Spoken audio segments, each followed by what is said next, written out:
అక్కడ ఒక VIP vehicle ఏదో ఉంటే అది ఎక్కి ఇక్కడికి వచ్చాను సార్. అక్కడ కింద దింపారు సార్.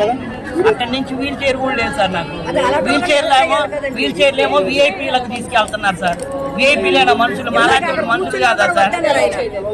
అక్కడ దాష్టికాలు ఇంత అన్యాయంగా నేను ఎప్పుడు చూడలేదు సార్. నిజం చెప్తున్నా కదా.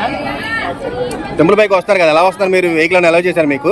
లేదు సార్. అంటే హ్యాండిక్యాప్డ్స్ కొంతమందికి అలౌ చేస్తారు వెహికల్స్. కింద గొడవ వేసుకున్నా కానీ పంపించలేదు సార్. నేను భవానీ ఘాట్కి వెళ్ళి అక్కడ వెహికల్స్ లో వచ్చాను సార్.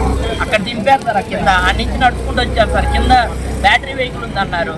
మరి ఆ బ్యాటరీ వెహికల్ అడిగితే వాళ్ళు ఇప్పుడు దాకా చాలా ట్రిప్పులు వేసారంట, ఛార్జింగ్ పెట్టుకున్నారు, 2 hours పట్టిద్ది అంటున్నారు సార్. నేను పొద్దున కరెక్ట్గా 10కి వచ్చాను సార్. కిందనే తిరుగుతున్నాను కానీ ఎవరు పైకి రానిలేదు సార్. పోనీ ఎలాగోలా దేవుడిని చూడటానికి కదా వచ్చిందని వచ్చాను. చిన్నపిల్లలు వేసుకొని ఏడవకూడదు సార్. ఎందుకంటే నాకు చాలా డిగ్నిటీగా బతికే ఫ్యామిలీ. పిల్లల ముందు ఏడిస్తే ఎలా ఉండదు సార్ చండాలంగా.